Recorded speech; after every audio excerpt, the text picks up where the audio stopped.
आज 11 फरवरी की बाबा की साकार मुरली है। बाबा का सार है। बाबा कह रहे हैं, मीठे बच्चे, माया की बीमारी से छूटने के लिए। अब बाबा को मालूम है हम सबको कौन सी बीमारी लगी हुई है। एक डॉक्टर जो होता है ना, उससे ही मालूम होता है। हम तो खाली झाकर अपनी कंप्लेंट देते हैं, आज मुझे ये हुआ, आज में मुझे ये हुआ। लेकिन ये जो माया की बीमारी है ना, बहुत कड़ी है। मुझे खुद भी नहीं मालूम है कि मुझे क्या हो रहा है। पूरा दिन देखो तो चिड़चिड़ापन, गुस्सा, इरिटेशन, छोटी छोटी बात में मालूम नहीं क्या क्या हो जाता है। ऐसी कैसी बीमारी है। अब बाबा के पास आए हैं कि बाबा अब इस माया की बीमारी से मुझे छुड़ाओ। वो छुड़ाएगा या? आप देखो, एक व्यक्ति था, वो शराब पीकर कहीं बाहर जा रहा था। फिर उसने एक झाड़ को पकड़ दिया और आते जाते लोगों को कह रहा है, मुझे छुड़ाओ, मुझे छुड़ाओ, मुझे छुड़ाओ। अब कौन उसे छुड़ा सकता है? खुद ही ने झाड़ को पकड़ा है और कहते हैं छुड़ाओ छुड़ाओ। हमारा भी यही हाल है। हम कहते हैं, बाबा मुझे इस माया की बीमारी से छुड़ाओ छुड़ाओ छुड़ाओ। अब पकड़ा किसने है? पकड़ा भी तो हमने ही है ना। तो ये माया की बीमारी है क्या, पहले मुझे वो ही समझना होगा।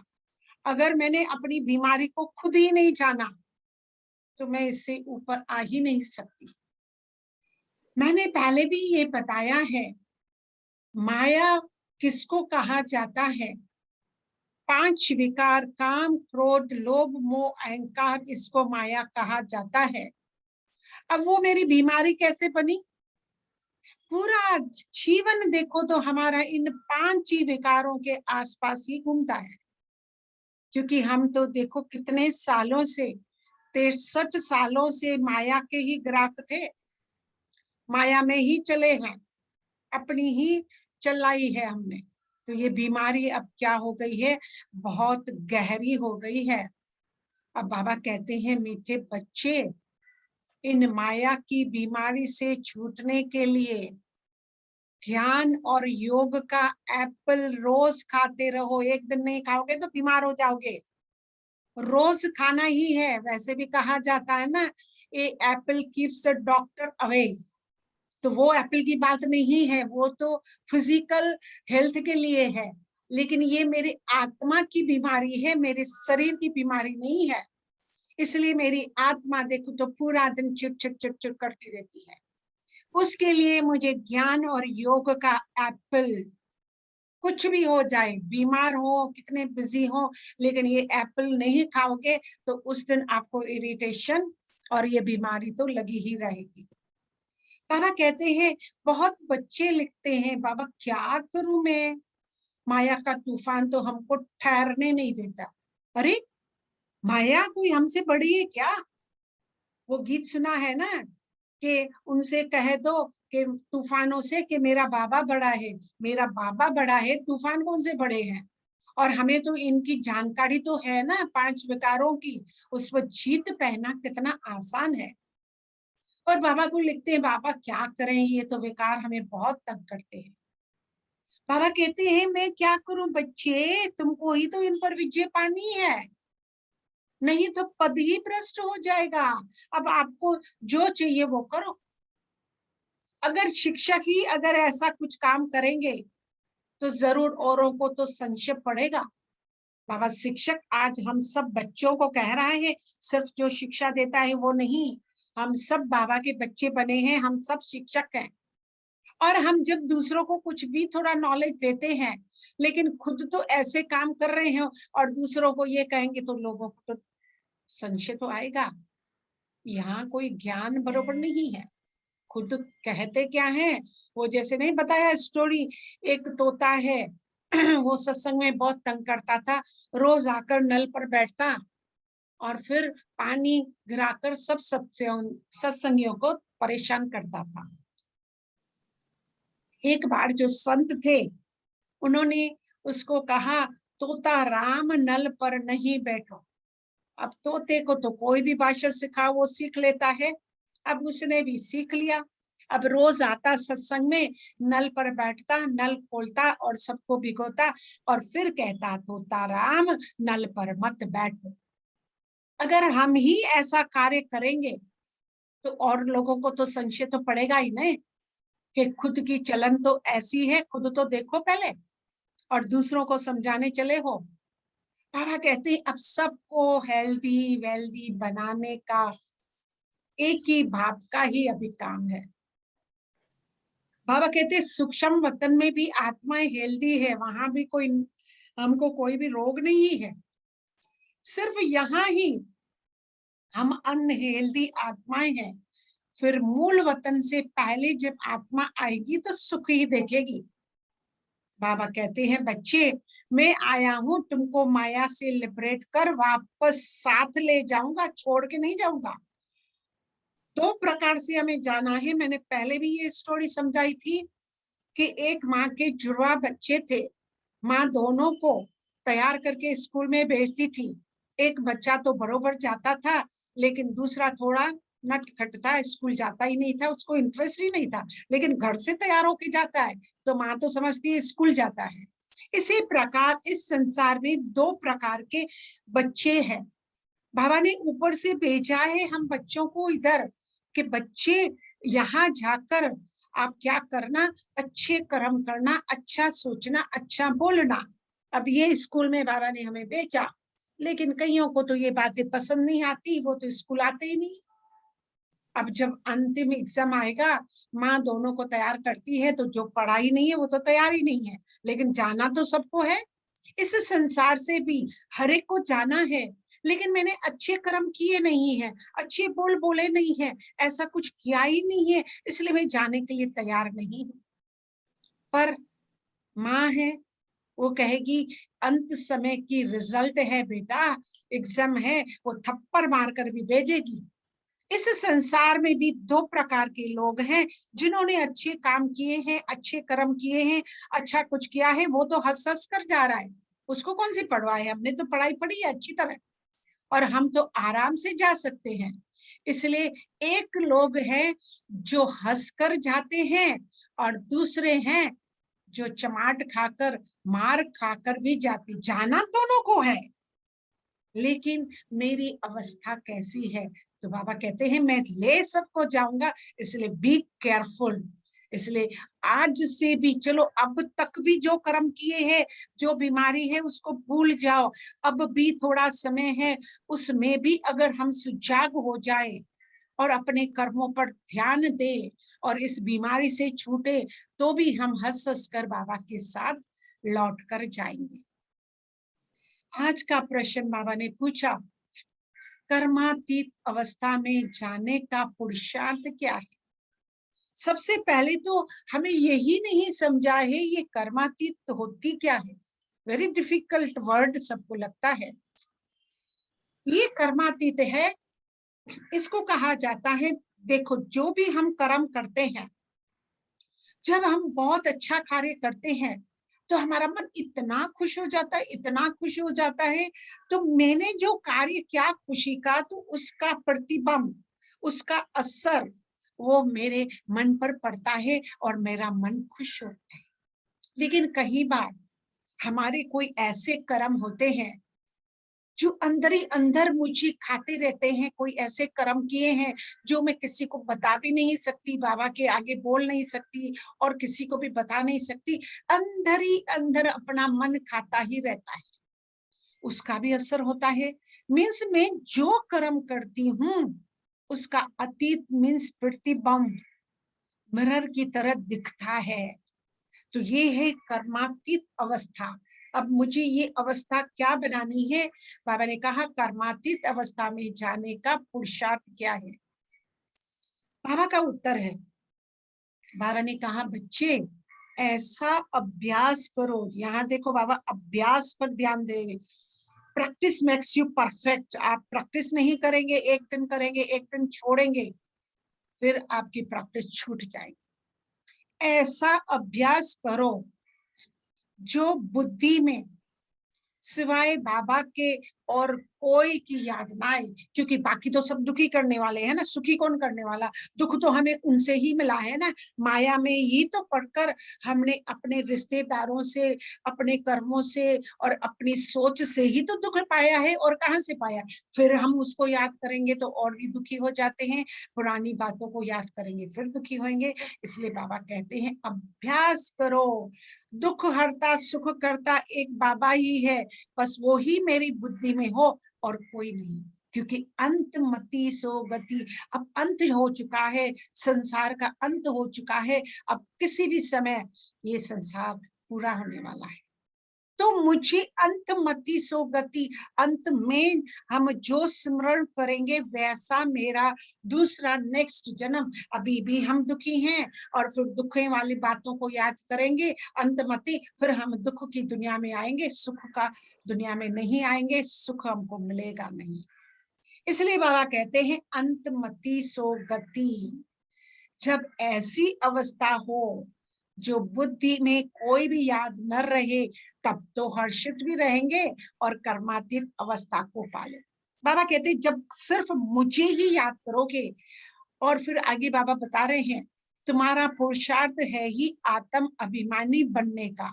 आत्मा आत्मा को देखे, आत्मा से बात करे तो खुशी रहती रहेगी, स्थिति अचल हो जाएगी।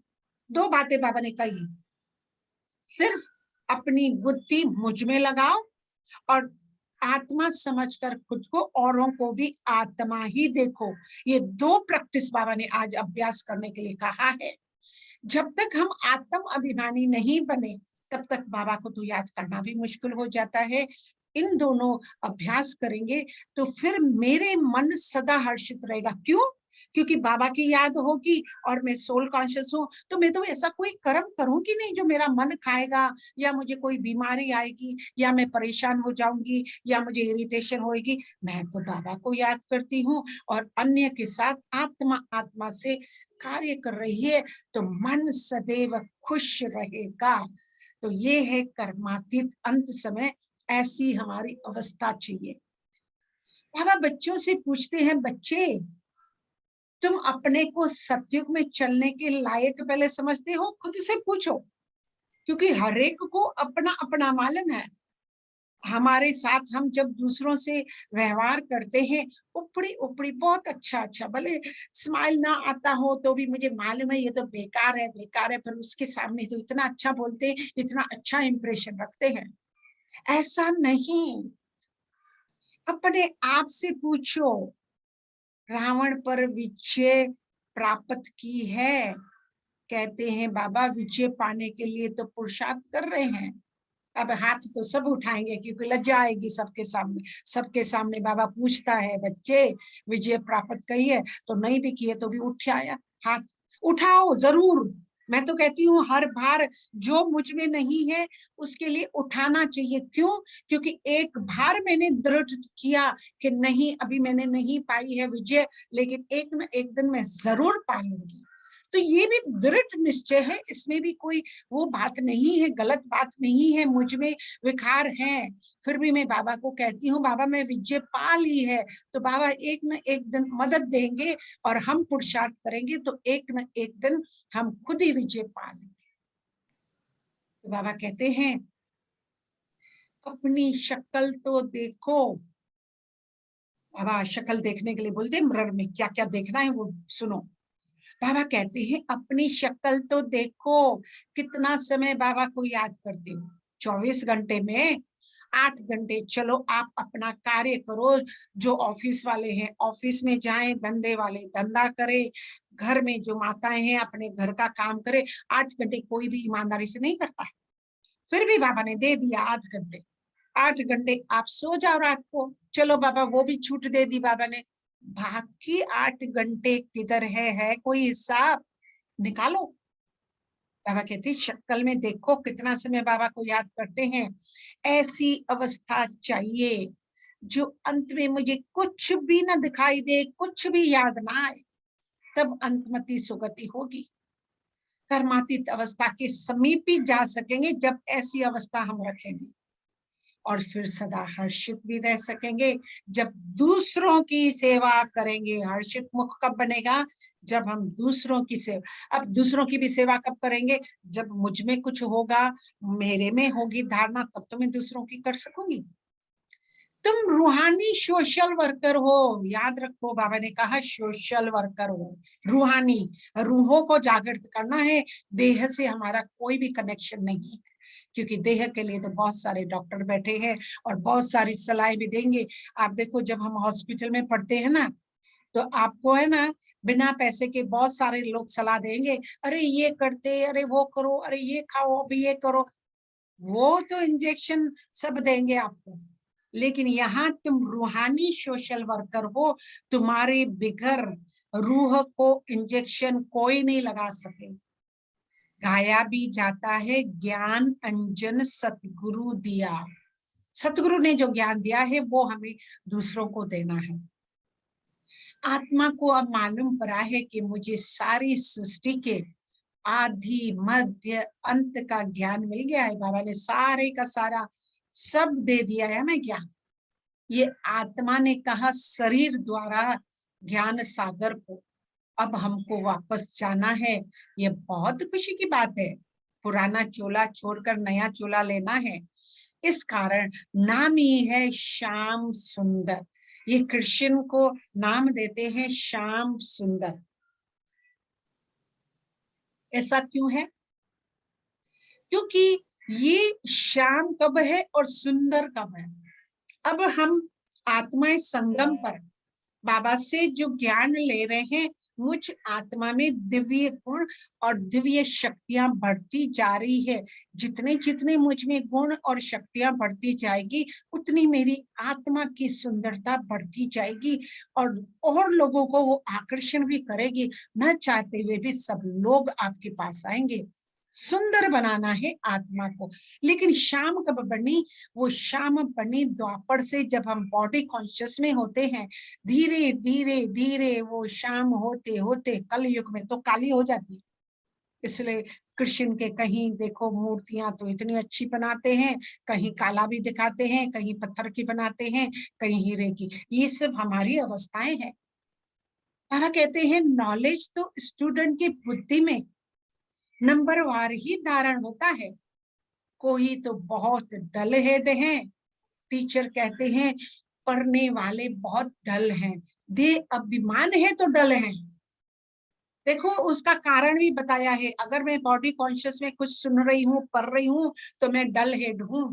पर बाबा ने कहा आत्म अभिमानी रहे तो सदा हर्षित रहे। इतना सिंपल बाबा करके बताता है। आत्मा आत्मा को देखें, अर्थात अपने भाई को देखकर तो खुशी रहती है ना। बाबा बच्चों को देखकर खुश होते हैं। सिंपल बाबा ने बता दिया है कि मुझे करना क्या है। बीमारी से छूटने का रास्ता बाबा ने बताया। दो बातें हैं, मुझे सोल कॉन्शियस बन, आत्मा आत्मा को देखना है, और जितना समय मिले बाबा को याद करना। मैं तो कहती हूँ 24 आवर्स हम याद कर सकते हैं। इसलिए कहा गया है उठते बैठते खाते पीते सोते, सोते भी आप बाबा को याद कर सकते हो। इसमें क्या आपको डिफिकल्ट लग रहा है? बहुत इजी है। इसमें मुझे अगर 21 जन्मों की राजाई मिल रही है, तो मैं थोड़ा भी उसके लिए त्याग नहीं करूं, उसके लिए थोड़ी भी मेहनत न करूं, और राजाई क्या ऐसे ही मिलेगी क्या? फिर तो वहां जाकर नौकर चाकर बनना पड़ेगा, चंडाल भी बन सकते हैं। इसलिए बाबा ने दो बातें कही है, मैं फिर से रिपीट करती हूँ। सोल कॉन्शियस बन, आत्मा आत्मा को देखें, अपने भाई को देखकर खुश होएं, और बाबा को बुरा दिन, क्योंकि बाबा का बच्चा है ना, तभी तो वो मेरा भाई हुआ ना। भाई कोई हमारे घर से लौकिक पिता के यहाँ खाली जन्म लेते वो भाई नहीं है, लेकिन परम पिता परमात्मा मेरा बाप है और सारी सृष्टि उसके बच्चे हैं। तो हम सब भाई भाई हुए ना। ये रिश्ता हमारा आत्मिक रूहानी है, तो खुशी बढ़ेगी। अच्छा, मीठे मीठे सिकीलदे बच्चों प्रति माता पिता बाप दादा का याद प्यार और गुड मॉर्निंग। रूहानी बाबा की रूहानी बच्चों को नमस्ते। रूहानी बच्चों की रूहानी बाप दादा को याद प्यार, गुड मॉर्निंग और नमस्ते। रहो सदा हंसते। बाबा आपका लाख लाख शुक्राना, कोटि कोटि प्रणाम। हार जाऊं बारी जाऊं।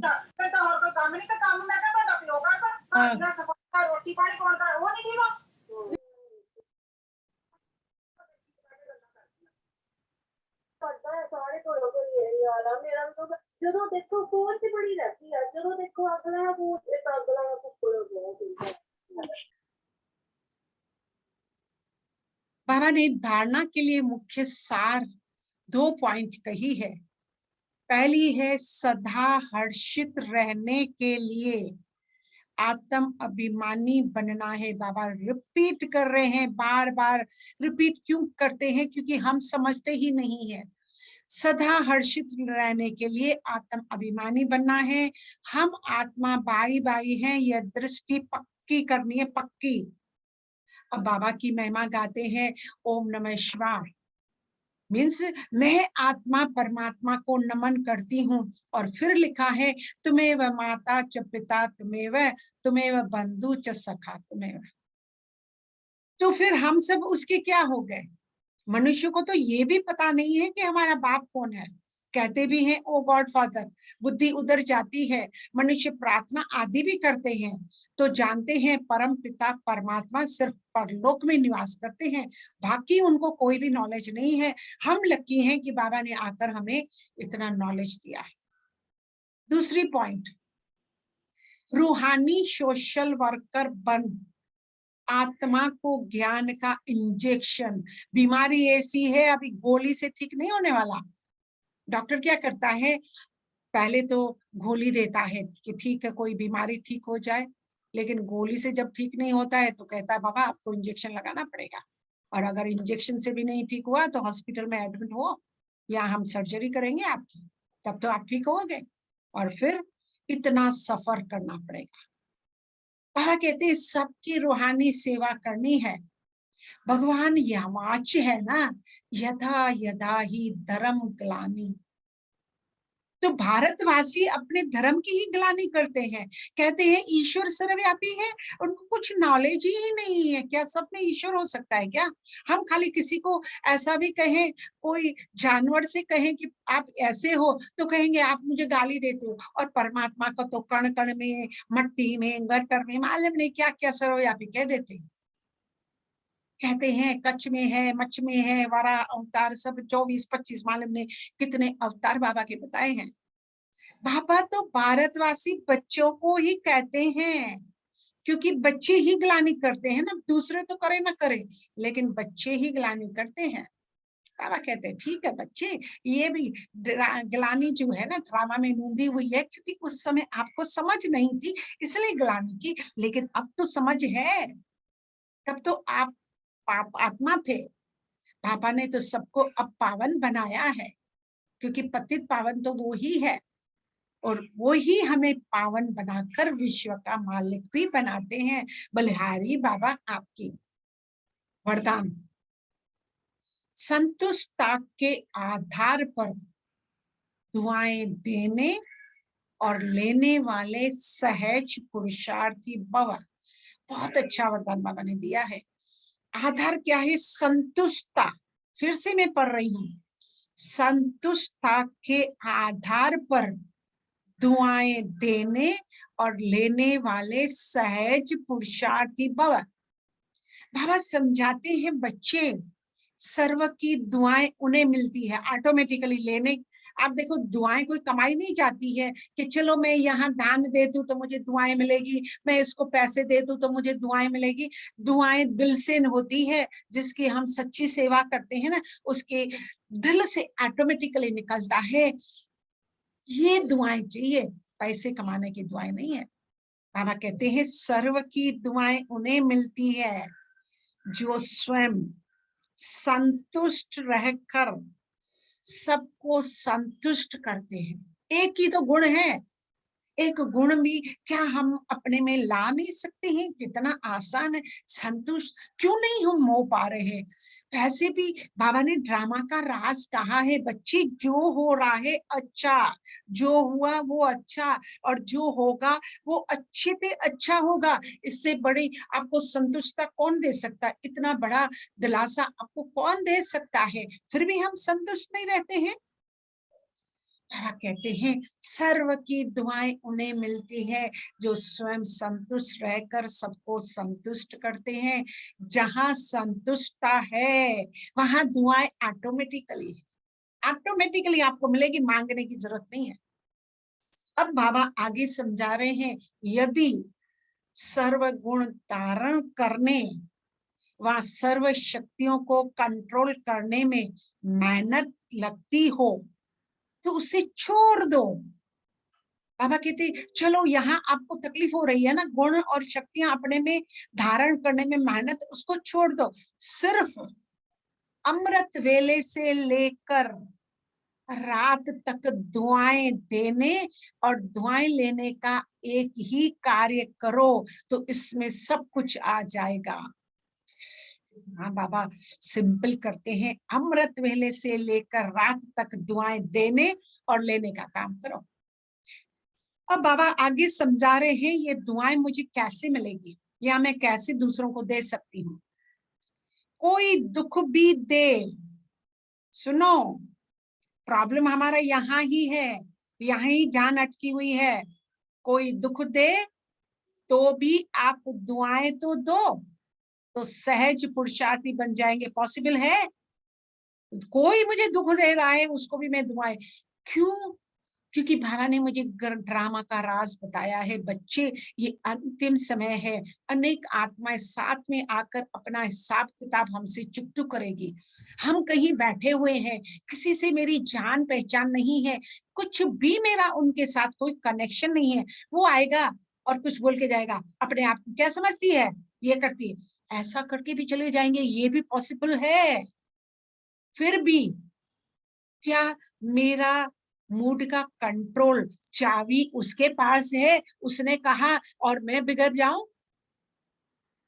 कोई दुख भी दे तो आप दुआएं दो। अब मैं कैसे दुआएं दूं? मैं कहूंगी बाबा इसको भी सद्बुद्धि दो। वो बेचारे बेसमझ थे और उन्होंने आकर कह दिया, सिंपल। तो मेरी अवस्था तो नहीं बिगड़ी ना। अब उसने कर्म किया है वो उनका है, मैं अपने कर्म तो सोच समझ कर करूं। ज्ञानी तो मैं हूं, बाबा ने मुझे चुना है, दूसरों को थोड़ी चुना है। कोई दुख भी दे तो भी आप दुआएं दो तो सहज पुरुषार्थी बन जाए। आज का स्लोगन है, जो समर्पित स्थिति में रहते हैं, समर्पित मीन्स सब कुछ बाबा के हवाले। बाबा आप जहां बिठाओ, जो खिलाओ, जहां ले जाओ, जैसा करो, सब कुछ आपके ऊपर है, मैं कुछ नहीं। इसको समर्पित स्थिति, जो समर्पित स्थिति में रहते हैं उनके आगे सर्व का सहयोग स्वतः ही समर्पित हो जाता है। अब खाली सरेंडर करके देखो बाबा के सब कुछ, मेरा तन मन धन, और बाबा को कह दो मेरे विचार भी, अभी संकल्प भी आप चलाओ, मुझे तो संकल्प चलाने भी नहीं आता। समर्पित हो गए। जो भगवान, देखो हम यहाँ संसार में लोगों को खुश करने के लिए कितनी मेहनत करते हैं, बाप रे, सुबह से लेकर रात तक उनको खुश करने में ही मेरा पूरा टाइम वेस्ट हो रहा है। लेकिन वो तो खुशी भी नहीं हो रहा है। 24 घंटे में सेवा कर रही हूँ, कभी भी एक बार भी नहीं कहा है, मैं 70 साल से सेवा कर रही हूँ, एक बार नहीं कहा आप बहुत अच्छे हो, कहेगा ही नहीं। अरे भगवान को आप उसकी करो सेवा, वो तो हर क्षण हर पल आपको कितना सारा करता है। तो मुझे उसे खुश करने की कोशिश करनी है, न कि इस संसार में। मुझे लेना परमात्मा से है, मेरा कनेक्शन भगवान से है। भगवान से लियो और संसार को दियो, वहां से कुछ नहीं लेना है, क्योंकि उनके पास तो दुखी है, उनके पास तो विकार है, उनके पास तो बीमारियां हैं, उनसे लोगे तो आपको लगेगी। मुझे लेना ही नहीं है, मेरा तो सिर्फ परमात्मा। और उल्टा जो भगवान के बच्चे होते हैं ना, उनके सहयोगी सब बन जाते हैं। यही तो बाबा ने स्लोगन में कहा है, जो समर्पित स्थिति में रहते हैं उनके आगे सर्व का सहयोग स्वतः ही समर्पित हो जाता। इतना क्लियर करके बाबा ने बताया है। अच्छा, थैंक यू बाबा, आपका लाख लाख शुक्राना। ओम शांति।